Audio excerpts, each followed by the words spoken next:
Estamos de volta com o especial Expedição Científica do Rio Itapemirim.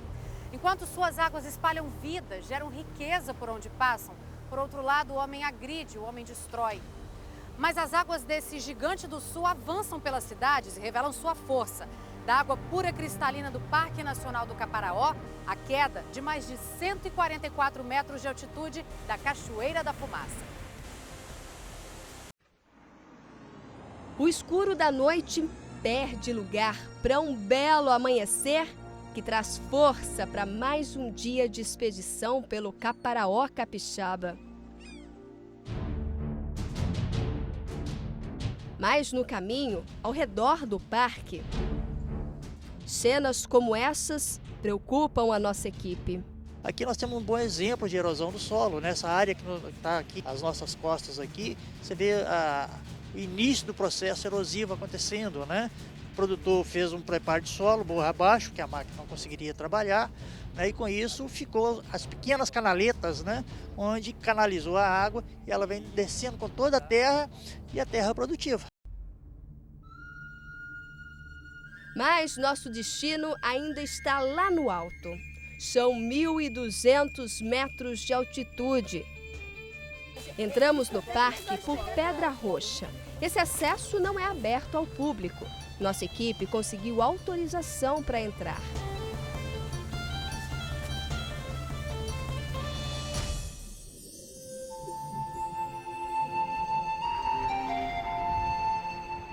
Os olhos custam a acreditar em tamanha beleza.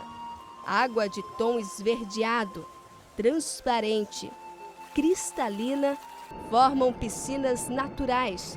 Mas não se engane, a água é fria, gelada. Mesmo assim,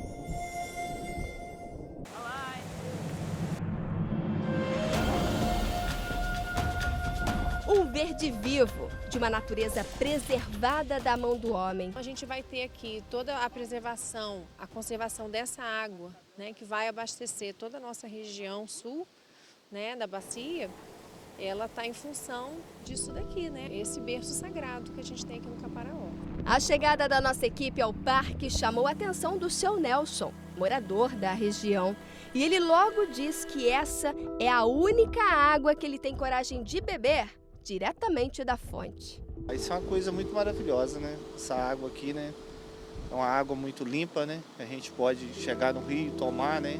Sem medo algum da água ser poluída, né? A água aqui é uma riqueza pra gente. O Parque Nacional do Caparaó tem hoje 31.800 hectares. Da última expedição até agora aumentou 10.000 hectares de floresta que já cobriram pastos e plantações de café.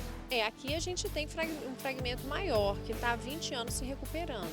Então isso dá condição, né, da fauna se estabelecer e dá condição para a chegada de propágulos, né, de espécies de um porte maior, espécies climáticas que a gente pode estar encontrando aqui. Além dessa água cristalina de encher os olhos, o Parque Nacional do Caparaó oferece também ar puro para respirar. Indicador disso, olha só, essas manchinhas vermelhas aqui no tronco da árvore. Limar, é um indicador que aqui tem ar puro. Sim, é. Esses são os líquens, e o líquen, que é uma associação entre algas e fungos, quando ele tem essa coloração avermelhada ou laranja muito forte ou roxo, ele é um bioindicador que o ar é muito, muito puro. Tá? O líquen, esse azul também é o líquen, mas quando ele tem essa coloração avermelhada é que o ar é extremamente puro, ele é muito sensível a um ar que tem qualquer partícula no ar, qualquer coisa, então ele não existe onde o ar é ruim. Pode respirar à vontade. À vontade. Aproveita e enche o pulmão para a gente sair do parque.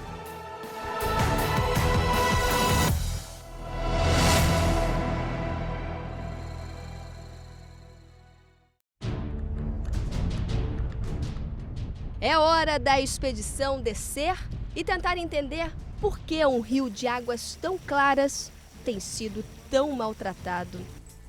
Canos e mais canos na mesma direção. É desrespeito, descaso, caso de polícia. É triste ver uma situação como essa numa cidade chamada Alegre. É água que pede socorro bem embaixo do único hospital da cidade, que garante que, apesar dessas imagens, todo resíduo hospitalar é armazenado em local adequado e o que é jogado no rio não é prejudicial à saúde. Mora mais pessoas à frente, vai beber da água que sai desse esgoto. Mas se nós que moramos não cuidamos, quem vai cuidar? A obra de saneamento, que começou em 2005, está parada e, quando recomeçar, deve tratar somente 30% do esgoto da cidade. Nós questionamos o secretário de Meio Ambiente, Rodrigo Vargas, por que tanto tempo para tão pouco esgoto ser tratado. Nos últimos anos, o município poderia ter evoluído muito mais. Nós temos um convênio, né, ainda do PAC 1 sendo executado no município e nos últimos anos ele foi paralisado diversas vezes para ajuste no projeto. A estação de tratamento de esgoto já está pronta, as ligações já estão praticamente 100% prontas e hoje a gente está dependendo de concluir a elevatória que vai mandar esse esgoto aqui das ligações para a estação de tratamento. A gente está trabalhando, a nossa expectativa é para que dentro de um ano a gente consiga colocar a estação de tratamento de esgoto para funcionar. No caminho de volta, nos deparamos com atitudes de quem parece ter perdido os limites. O empreendimento está dentro da área de APP, porque consta 8 metros perto do Rei do Rio, e vai ser feito um boletim de ocorrência criminal encaminhado à autoridade competente. Mesmo manchado, a força do rio nos leva para o Parque Estadual da Cachoeira da Fumaça. 144 metros de queda d'água, um paredão imponente. Aqui, a água é tão forte que, quando despenca, causa esse efeito lindo. A água parece até virar fumaça. Da primeira expedição para essa, o Parque Cachoeira da Fumaça cresceu de 24 para 162 hectares, o que corresponde a 162 campos de futebol, aumentando tanto a fauna quanto a flora. A partir de 2009, a cachoeira passou a fazer parte do parque, porque antes não fazia parte. Então, a gente teve um ganho ambiental com essa área, porque inicialmente era um grande gramado onde as pessoas utilizavam para poder fazer acampamento. Depois cresceu uma mata de jamelão, que é uma espécie exótica. E aí, a partir da ampliação do parque, a partir desse processo, começou a transformação com retirada das espécies exóticas para a restauração ecológica, implantando espécies nativas nesse local, onde você vê já uma mata formada e dentro dela a maior parte das espécies já são nativas. Em Jerônimo Monteiro, uma grande preocupação é a degradação do solo. Por aqui, muitas áreas de pastagens não receberam um manejo adequado. Os nutrientes só foram retirados da terra. Aqui, por exemplo, na comunidade de Andorinhas, muitas áreas já estão em processo avançado de desertificação, que é quando a terra fica assim, sem nenhuma cobertura vegetal. Isso aqui é um exemplo bem típico, né, de excesso de pisoteio dos animais, de excesso de falta de manejo, né, da pastagem, onde se vê claramente, né, que a preocupação maior é ter sempre uma quantidade enorme de animais sem nenhum cuidado com a pastagem. Agora o produtor está tendo consciência que se ele não devolver o solo, não adubar, não calcarear, não fazer o manejo da pastagem e do pasto, ele vai ficar sem nada.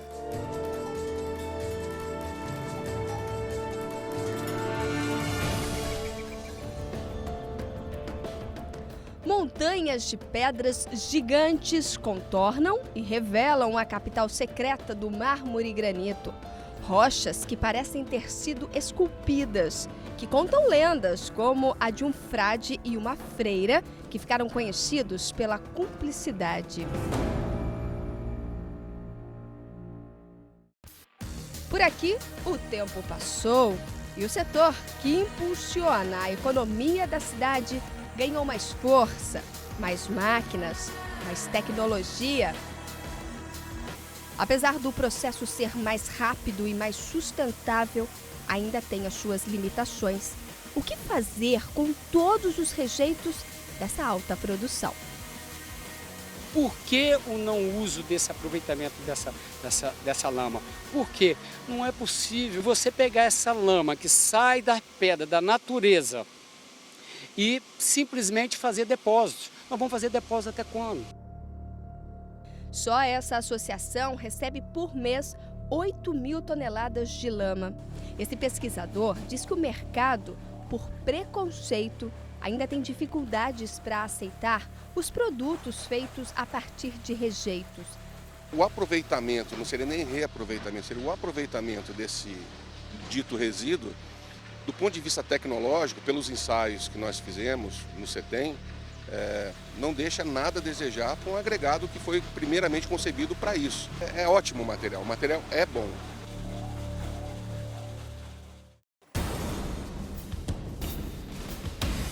Isso aqui é um indício de como as coisas pioraram, né? Porque há 15 anos atrás nós descemos exatamente aqui embaixo e conseguimos navegar. E agora nós estamos com um período que teve chuva, o rio ganhou água e não vai ter condições de navegar com barco. Deixa reto agora, deixa reto. Apesar do alerta de dificuldade, nossa equipe decide descer o rio Itapemirim. Cuidadosamente, 2 dos barcos foram colocados na água. As primeiras dificuldades aparecem logo.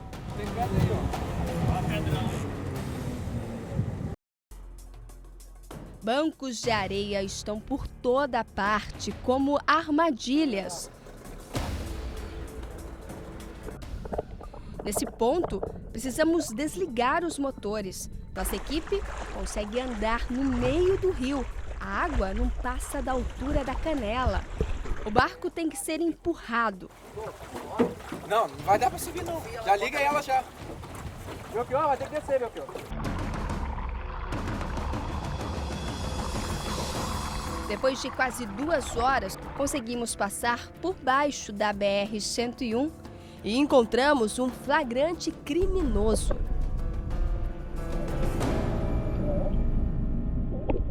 Nós encontramos uma rede com mais de, 70 metros, olha, é uma rede fina, essa aqui não pode, é proibido. Uma rede com uma malha fina, uma malha de em torno de uns 2 dedos, mais ou menos, e você não pode colocar rede de espera desse tamanho, é proibido por lei. Isso impede que os peixes subam o rio. E essa foi só uma de muitas redes que encontramos pelo caminho, além de armadilhas como espinhéis.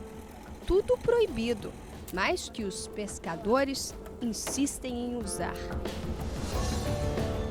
Um rio sem proteção, cavalos andam livremente, bois pisoteiam, esmagam a margem do Itapemirim.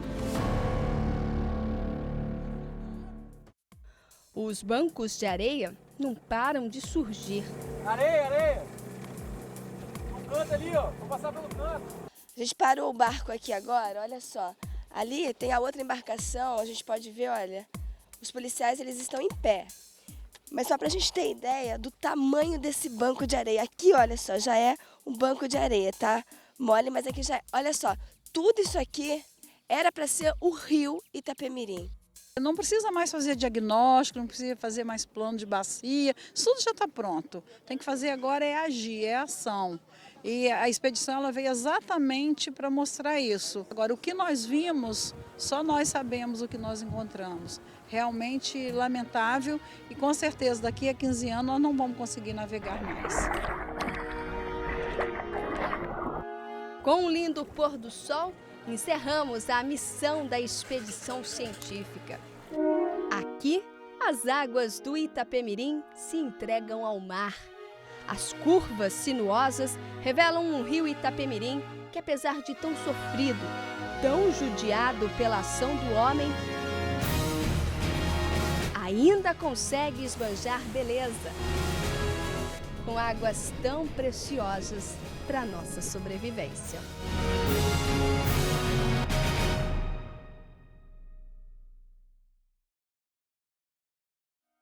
Então, é isso. Ao longo do programa, você conferiu com a gente a força do rio Itapemirim. Vimos belos exemplos de quem faz a diferença, de quem constrói uma nova história todos os dias. Pequenas ações que juntas se tornam grandes. No final, sabemos que somente dessa forma, com boas práticas, com muita união, é possível mudar o futuro do rio Itapemirim e, assim, garantir a continuidade da nossa história. Para você que nos assiste, tenha um ótimo dia e que na próxima expedição a gente tenha somente belas imagens para mostrar. Imagens como essas.